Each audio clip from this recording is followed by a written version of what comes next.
Esta videooficina foi gravada por Diel Guedai da Silva, Heller Cristine Miller e Cristiano Constante para a disciplina de estágio 4 em História da FURB.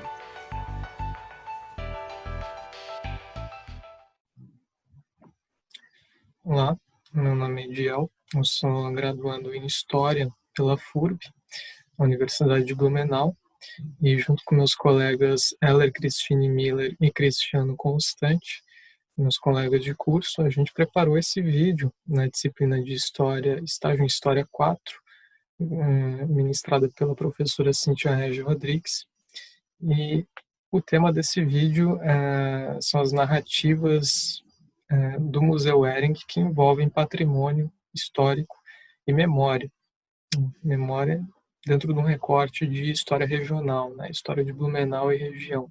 Esse vídeo ele se divide em 3 grandes partes. Primeiro, a Heller vai fazer uma contextualização histórica mais ampla da história da região e de que maneira o Museu Hering se relaciona com ele. Em seguida, eu vou fazer uma análise das narrativas contidas em 2 vídeos da instituição, da Hering, e há uma diferença temporal de produção entre as duas, né, uma diferença mais ou menos aí de uns 15 anos entre a produção dos 2 vídeos.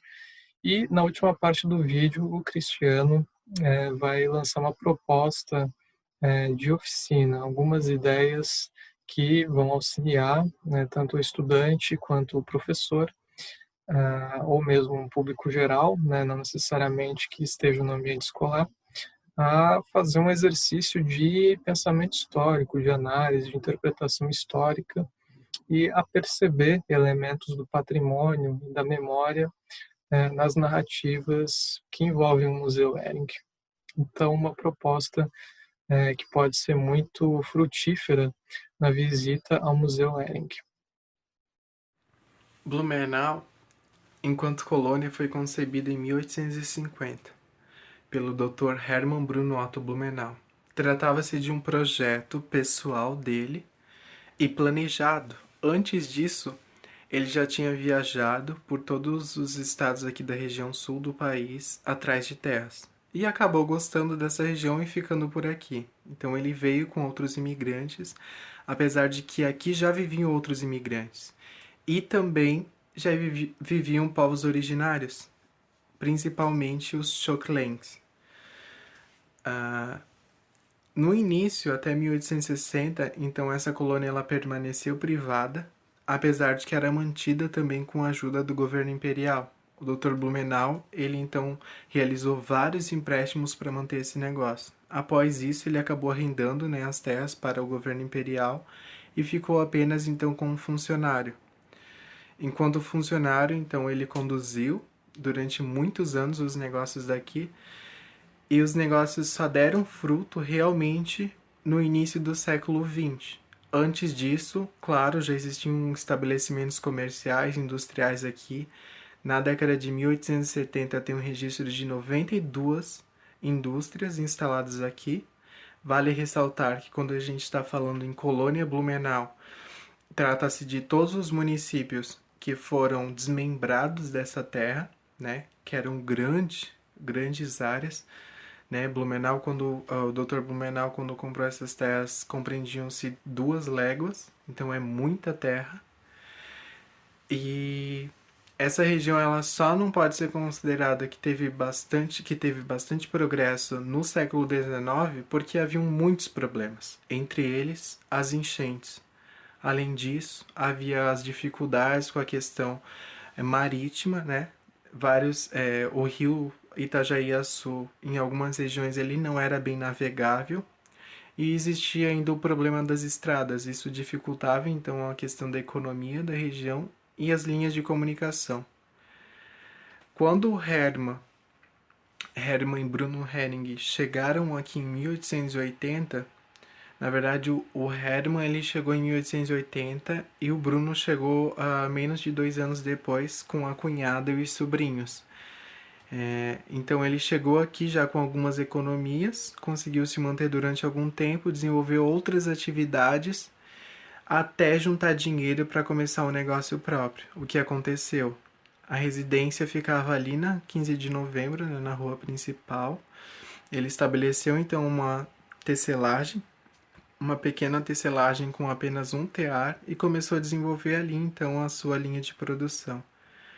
Mas foi apenas em 1897 que os irmãos se juntaram e que toda a família atuou junto e que eles conseguiram então comprar terras ali no Bom Retiro e constituir a empresa Hering que a gente conhece hoje. Ali ela progrediu e hoje, né, como a gente conhece, ela já está com 140 anos de história.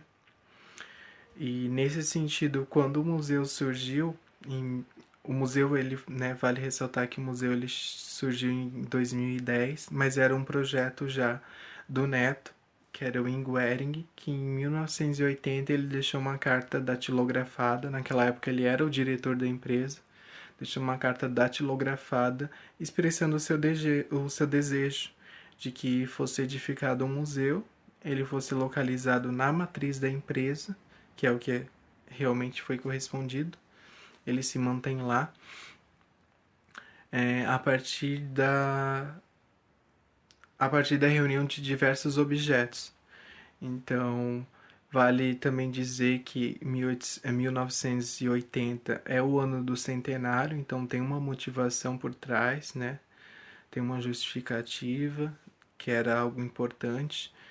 E a casa que foi escolhida era um antigo restaurante dos funcionários, também foi uma biblioteca. Era uma casa em Chaimel que, sabe-se, né, tem a história de que foi transferida para aquela região do Bom Retiro em 1893 e que em 2000 passou por um restauro completo. Então foi desmontada e montada novamente, tijolo por tijolo foram enumerados, e reconstruída 2 anos após. O governo do estado de Santa Catarina, né, o IPHAN, acabou tombando como um patrimônio histórico do estado, né, casa que carrega o estilo em Chaimel. Em 2010, então, a partir da reunião dos objetos durante todas essas décadas, se tornou realidade com o empreendimento do Museu Hering, que conta com um acervo muito vasto, né, de fotografias, maquinários, documentos, muita coisa relacionada à família, mas também à empresa, e são dados muito completos. E além disso, tem a questão do museu a céu aberto, né? Todo o Bom Retiro, ele constitui, né, de vastos territórios e casas, ruas, praças, enfim, que por si só já conta um pouco da história de todos os trabalhadores, de todos os tecelões operários que transitaram por aquela região. Então, é de grande importância, grande relevância para a memória e a história de Santa Catarina e também, principalmente, tratando-se da imigração e do desenvolvimento industrial da região, um museu, então, hoje instalado. Olá, Diel aqui. Então, vamos para a análise dos vídeos, né? Então, eu vou dar uma breve introdução, né, do que a gente, quais são os nossos objetivos, o que a gente pretende fazer, né? Tendo em vista que a memória e o patrimônio se constituem e se expressam com narrativas, a gente buscou aqui fazer uma análise comparativa de 2 vídeos sobre a Companhia Hering, que tiveram como, né, esses vídeos tiveram o intuito de apresentar narrativas históricas sobre o Museu Hering. Mas atenção, o intuito não é montar um tribunal, né? Não é corrigir informações verdadeiras ou falsas, mas adotar uma postura descritiva, a fim de compreender os sentidos históricos nas narrativas museais. Por quê? Porque isso possibilita o desenvolvimento do pensamento histórico. Esse é o maior intuito nosso aqui. Então, isso significa que as falas das pessoas serão analisadas com esse propósito de desenvolvimento no pensamento histórico na condição de sujeitos históricos. Por último, a gente não pode perder de vista que equipes inteiras foram responsáveis pela construção dos vídeos e dos discursos nesses vídeos, que os mediadores e mediadoras do Museu Hering têm liberdade para elaboração e renovação das suas narrativas, né, quando vocês forem visitar lá. vocês vão ouvir narrativas distintas e as narrativas elas se transformam continuamente. Isso deve ficar evidente ao fim do vídeo, né, na comparação entre os dois vídeos aqui analisados, principalmente. Então, vamos lá. Eu não vou exibir o vídeo na íntegra para não ficar exaustivo. Então, eu vou falar de algumas coisas que eu gosto de ressaltar na perspectiva da análise histórica da narrativa. Então, vamos lá. A primeira que eu quero destacar é justamente a abertura, né, a abertura da fala, a abertura da narrativa.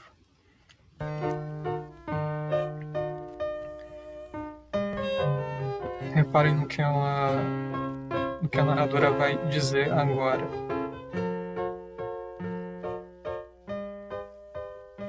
Dois irmãos alemães chegaram em Blumenau, gostaram e ficaram. Bruno, o intelectual, e Hermann, o empreendedor. Então, dois irmãos alemães chegaram em Blumenau, gostaram e ficaram. Bruno, um intelectual, e Hermann, um empreendedor. Os dois irmãos Hering, considerados os fundadores da companhia Hering. A imagem do Bruno intelectual não vai aparecer muito, agora a do Hermann, enquanto empreendedor, vai aparecer bastante. Tá? O empreendedorismo, enquanto fenômeno social, vai aparecer em vários momentos da narrativa do vídeo e é personificado pelo Hermann Hering, fundamentalmente. Tá? Então, notem como isso começa. Né? O museu, a narrativa histórica do museu, né, nesse sentido, ele já começa, né, ele tem uma gênese, uma origem nesses dois irmãos. Então, o museu é um produto de dois irmãos Hering, que são imigrantes vindos da Alemanha, e um deles era intelectual, o outro deles era um empreendedor. E o empreendedor ganhou muito mais destaque. Isso diz muito sobre o sentido histórico, né? Esse empreendedorismo, essa imigração da Europa para o Brasil para fundar aqui grandes negócios. Isso também é reforçado aqui. No início, o negócio era familiar. No início, o negócio era familiar. Aqui a gente tem um segundo elemento também, ainda bem no comecinho da narrativa do vídeo, que é a família, né, familiar. Então, após vir a imigração, o empreendedorismo, a gente tem a família, né, a família como constituinte dessa narrativa histórica, da gênese dessa narrativa histórica, né, do início do museu, início da companhia. Esses elementos são fundamentais. Né? Então, notem que aqui, já no início da narrativa, eles já dão esses aspectos para fundamentar todo o decorrer da narrativa histórica até o fim do vídeo.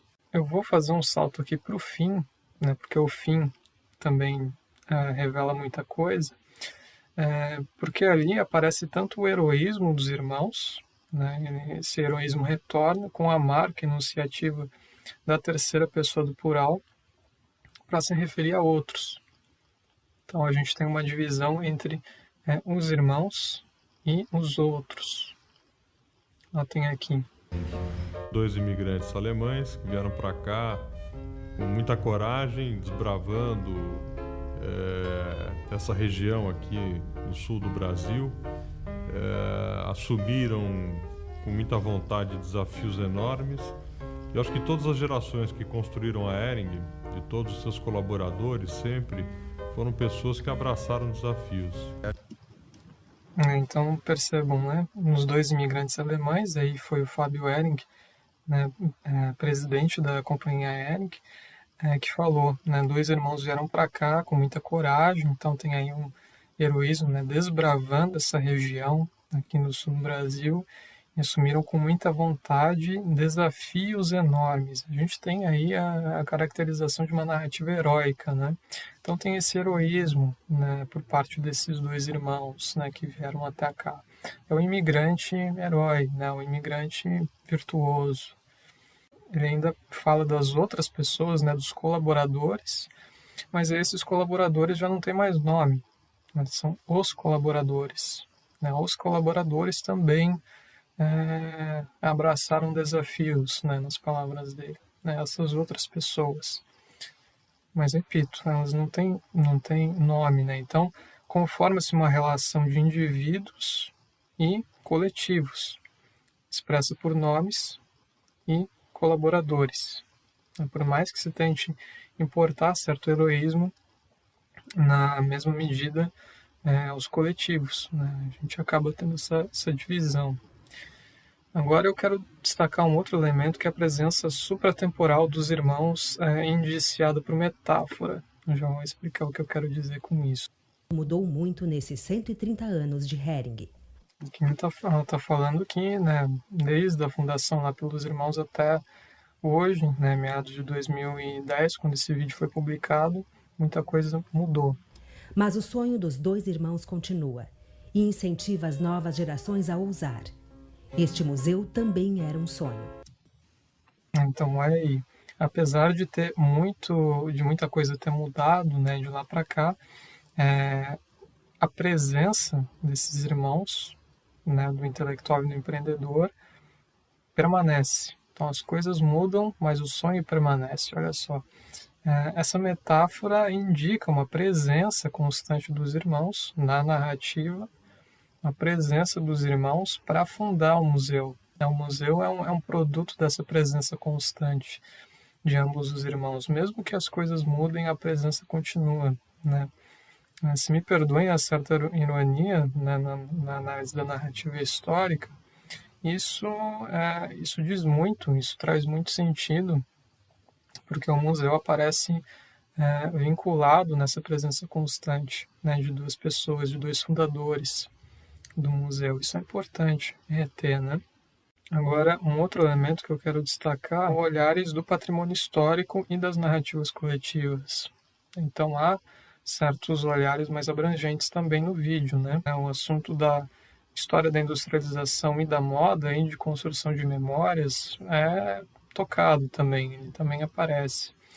Até cerca de 3 minutos do vídeo, a narrativa ela foi super focada nos irmãos e numa espécie de presença deles, né, que continuou, né, como a gente viu.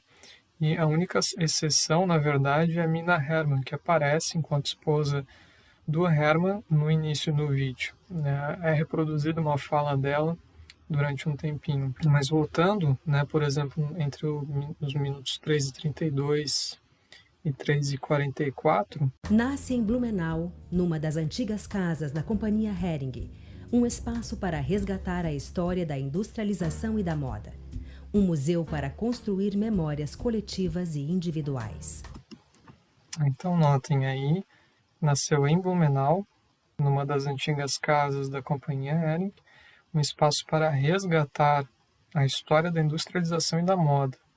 Né? História da industrialização e da moda, isso já é algo grande, né? É um museu para construir memórias coletivas e individuais. Então há aí uma preocupação mais abrangente também, né? Também é revelada na narrativa histórica do vídeo, apesar das individuações que eu mencionei, né, anteriormente. Esse olhar mais amplo também aparece lá no 8 minutos e 47 do vídeo. Vou reproduzir aqui para vocês. Isso vai permitir que estudantes, pessoas que efetivamente queiram pesquisar, né, como as coisas evoluíram, que é importante a gente saber como foi o passado para poder projetar o futuro, né, que possam vir aqui e efetivamente estudar como aconteceu a industrialização de Santa Catarina através da industrialização da Hering. Vejam, aqui já tem uma preocupação mais ampla também, porque o Carlos Damaral, né, o diretor administrativo que dá o relato dele, ele fala de uma preocupação educacional, né, com os termos dele, né, saber o passado para projetar o futuro, mas com um sentido educacional, né, do museu, e o museu como exemplo de industrialização, né, do Brasil, tanto regional de Santa Catarina, quanto industrialização da Hering. Então aqui já tem uma proposta mais ampla. Agora o último elemento que eu quero destacar é o do encerramento. que mais uma pessoa da família Hering dedica aqui. A gente fica muito emocionado, né? Não são poucas as empresas que atingem 130 anos, né? E ao mesmo tempo a gente poder festejar o presente e relembrar o passado, isso é muito importante. Isso me deixa muito feliz. Então vocês viram aí um depoimento do Ivo Hering, uma pessoa da família então envolvida, e o vídeo termina assim, né? Termina com a sentimentalidade familiar da narrativa histórica sobre o museu. Como conclusão, a gente tem então a gênese do museu a partir dos irmãos Hering, né? Igualmente enquanto continuação do sonho presente deles, um sonho que atravessou, né, as transformações das coisas e tudo mais. E desse modo o museu ele se mostra como construção de memória sobre os irmãos. Né? A narrativa se mostra assim. As pessoas envolvidas, né, de uma parte, elas se dividem entre os que têm nome e os que não têm. Né? Então tem o Bruno e o Hermann Hering, e de outro lado tem os contribuintes, que seriam os operários, todos os servidores, né, da empresa. A Mina Hering, ela chega a aparecer, porém na condição de esposa do Hermann Hering e muito associado com a família, em contraposição ao marido empreendedor, embora ela tivesse dito que trabalhava muito, né, especialmente ali no início da empresa. Então, as falas mais notáveis, ainda que breves, sobre uma memória coletiva, né, em um sentido histórico mais amplo do museu, são feitos quando relacionam a história da industrialização e história da moda. Contudo, bem como atesta lá no final do vídeo, que a gente acabou de ver, o ímpeto é de sentimentalidade familiar associada a um empreendedorismo herdado dos irmãos Hering.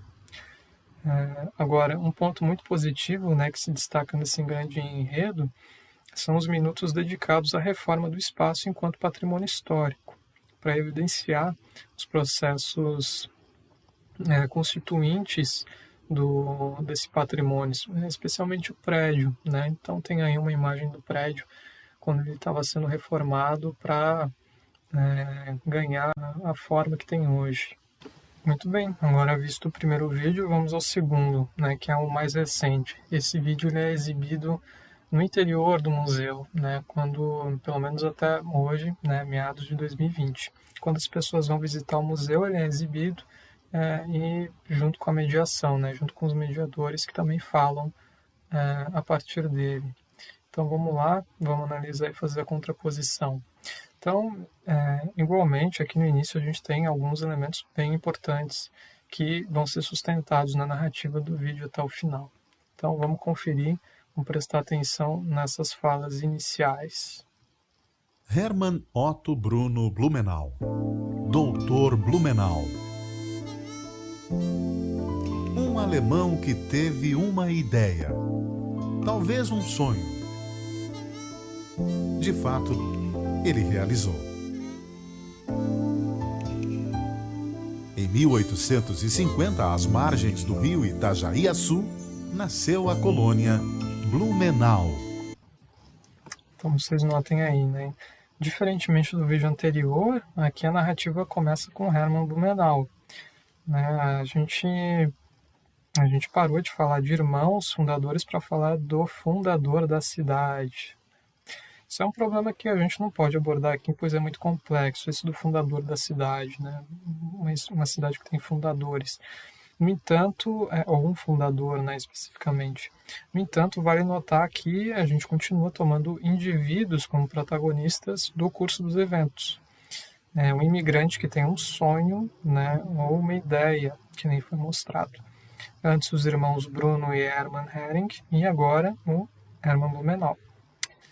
O rio, um elemento natural, ganhou notoriedade. Essa é uma outra diferença do vídeo. Né? A semelhança de as margens do rio Ipiranga, né? Fala assim, as margens do rio Itajaí. Né? Faz um paralelo com aquele episódio, né, da independência do Brasil. Mas, enfim, ainda com essas comparações, o rio entra na história. Esse foi o princípio da gênese desse vídeo, né? Agora vamos dar uma olhada na formação da colônia pelos colonos alemães, que são mostrados na narrativa histórica desse outro vídeo, né? Então, após uma contextualização histórica mais ampla da colônia Blumenau, né, mais concentrada nos imigrantes alemães, aparece o Hermann Göring, lá em 1 minuto e 59, bem depois. Então vamos ver. 8. Surge Hermann Göring, vindo da Alemanha. Sujeito empreendedor e visionário. Com um tear circular e fios importados, começou a produzir camisetas. De porta em porta, foi envolvendo seus clientes numa malha protetora e propícia para o clima local. Trouxe sua família para Blumenau. Nascia ali a Companhia Hering. Então, aqui, né, o Hermann Göring, como eu já disse anteriormente, né, o Bruno, que é nominado como intelectual também, ele não aparece muito, desses dois irmãos considerados fundadores da companhia. E aqui, aos 2 minutos, aparece o Hermann Göring, na condição de empreendedor. De novo, aquele que veio da Alemanha, né, visionário, e que aqui começou a produzir algo pequeno, de porta em porta, né, que nem foi mencionado ali na narrativa, e aos poucos foi conseguindo mais gente. Também tem um elemento da família, né, que no outro vídeo também já apareceu lá no início, e é um elemento muito forte da narrativa histórica, né? Diz ali, trouxe sua família para Blumenau, e ali nascia a Companhia Hering, ou seja, nesse imigrante alemão empreendedor visionário junto com a família, né, que começou aos poucos. Essa é a imagem. Tem muita coisa semelhante aqui com o vídeo anterior até agora, né? Agora tem um outro que é o heroísmo dos irmãos e, de novo, a divisão entre os que têm nome e os que não têm, né? Ou seja, assim como no fim do vídeo anterior, nesse vídeo aqui se retoma esse heroísmo dos irmãos, né, diante de outros. A marca enunciativa da terceira pessoa do plural para se referir a todos os outros. Por exemplo, de 3h45 a 4h15. Ou seja, mais ou menos aqui na metade do vídeo. Água potável que mata a sede e cria a energia para alimentar o sonho dos irmãos Bruno e Hermann Göring. Adquirem máquinas. Contratam funcionários. Criam uma vila operária. Criam uma grande família. Então aqui a gente nota, né, tem na mesma medida, tem um esforço em vincular o rio Itajaí-Açu com os irmãos dos operários e a família, né, do homem e mulher, como na finalização do vídeo é intitulado, enquanto produto, né, tudo isso enquanto produto dos irmãos Göring. Então, de novo, vocês veem aí o elemento da família, os funcionários, e esses elementos como constituintes da narrativa histórica. E principalmente ao final do vídeo, né? Blumenau dos sonhos, das mãos que trabalham, do colono e do empreendedor, do homem e da mulher, do Brasil e da Alemanha, Blumenau do mundo. Então, o que a gente tem nessa narrativa, né? Aí a gente tem a síntese dos elementos que se querem destacar na narrativa histórica que constitui o museu. Uma cidade sonhadora, trabalhadora, pertencente aos colonos e empreendedores, né? A família do homem e da mulher, e do Brasil e da Alemanha, né, fazendo essa ponte constante que faz parte da memória da região do Brasil e da Alemanha, né, ressaltando essa ligação específica desses dois países. Agora, conclusão sobre o segundo vídeo. Vamos às conclusões gerais sobre esse segundo vídeo. Esse vídeo ele busca abordar com um olhar histórico mais amplo, né, o Museu Hering. No entanto, a narrativa reproduz a sua gênese com o Hermann Blumenau na condição de fundador da cidade. Né? Os irmãos Ehring, na sequência, surgem na condição de continuadores, de colonizadores, sonhadores, né? Com destaque a Hermann Ehring em sua formação memorial, e a do empreendedor visionário. Né? Então, permanecem os indivíduos condutores de eventos históricos. A divisão entre os indivíduos que têm nome e os coletivos é mantida nesse vídeo, à semelhança do anterior, mesmo que tenha um esforço em abordar mais as mulheres de servidores no decorrer desse vídeo aqui. Né? No entanto, eles permanecem sem voz e submetidos a decisões de indivíduos e homens, né? O fundador, o empreendedor, o intelectual, né? Todos os três, inclusive, são colonizadores alemães. Isso diz muito a memória regional de certos grupos acerca dos processos de colonização e industrialização da cidade. Né? A única intempérie exibida foi a enchente, e não há outras etnias. Não existe ali os indígenas, por exemplo, os Laclanô, que já estavam aqui há muito tempo, e, enfim, houve muitos conflitos étnicos, houve um genocídio indígena no final do século XIX, começo do XX. Não apareceram africanos, italianos, portugueses, poloneses, enfim, todas as outras etnias que já compunham, aliás, Blumenau na época.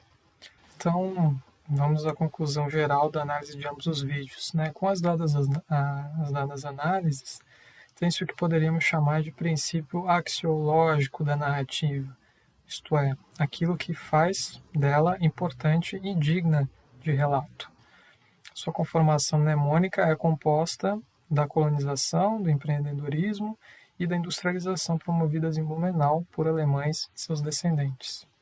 Entre eles, homens e mulheres de família, sendo o homem o empreendedor, sumariamente, e a mulher a dona de casa, dentre os quais certos homens colonizadores são nominados, e aqueles sujeitos identificados somente no coletivo, né, os contribuintes, as mulheres, os servidores.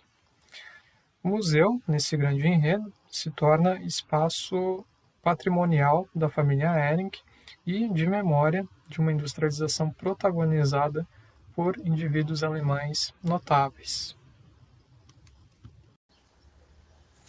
O Museu Ehring, ele traz toda essa questão da industrialização, do empreendedorismo, né, do crescimento da indústria, do sucesso familiar, da memória da indústria, memória industrial.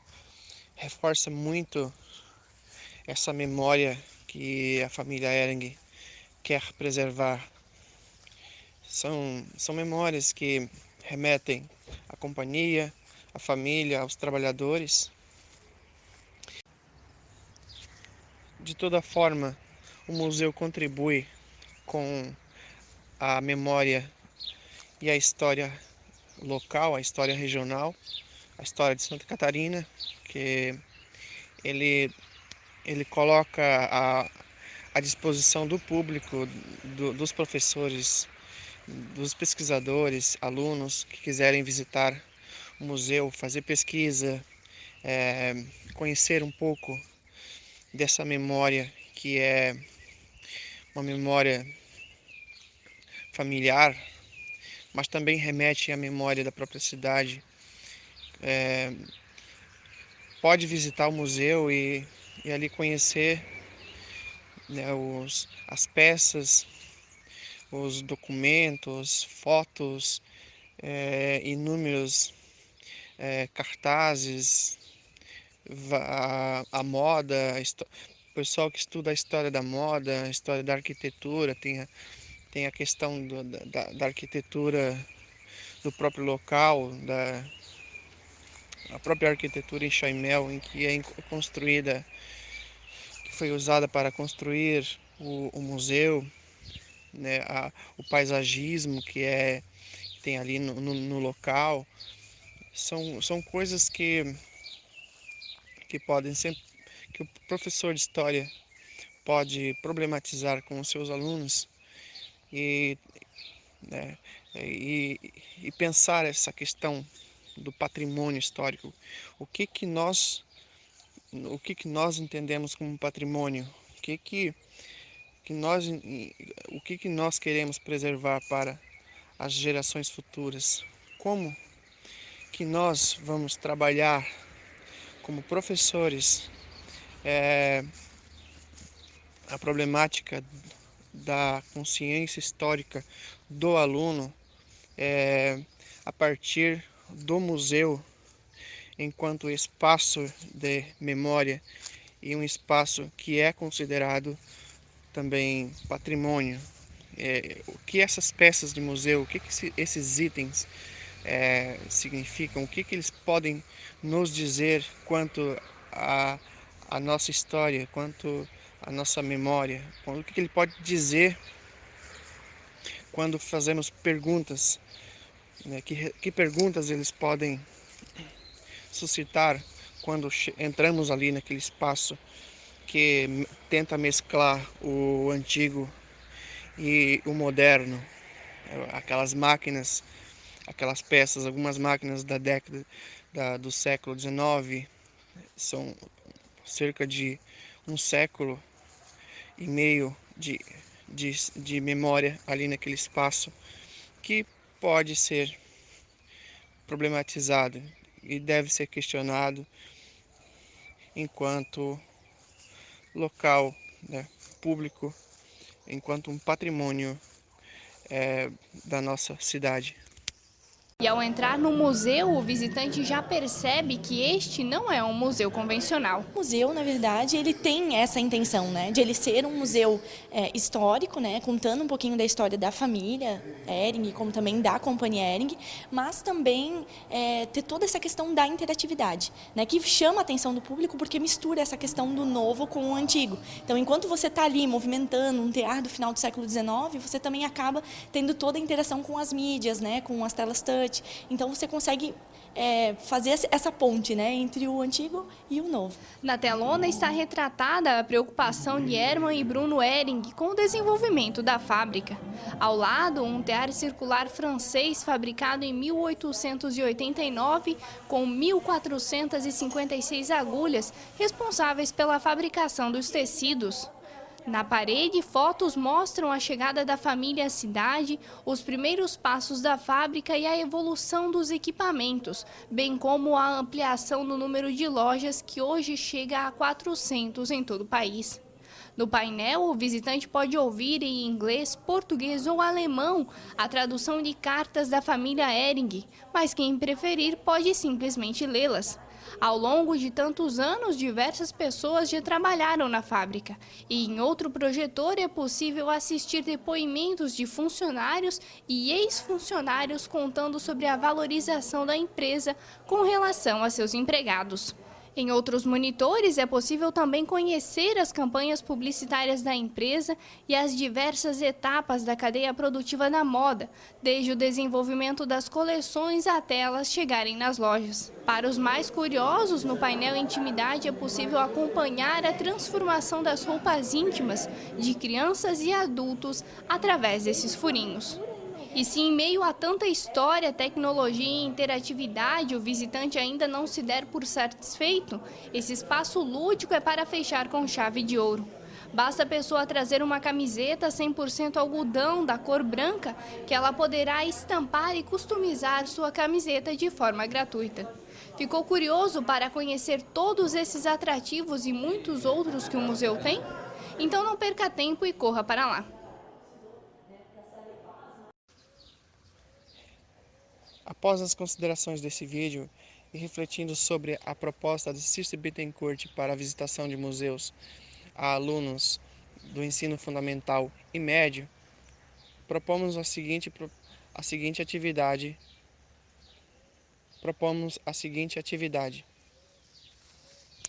Após as discussões suscitadas nesta videooficina, propomos que vocês, estudantes e professores, agendem uma visita ao museu. Antes de irem visitar o museu,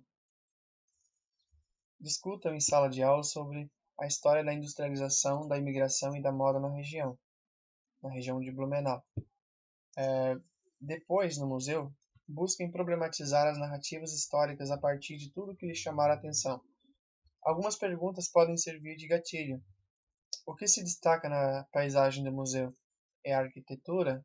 É uma placa? É a vegetação? Qual é a ordem da exposição? Por que ela começa? Por onde ela começa? Onde ela termina? Como é a narrativa verbalizada pelo mediador ou pela mediadora?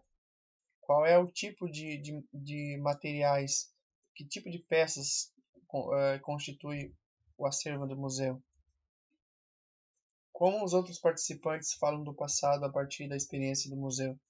Como você se identifica com alguma peça ou história presente ali no museu?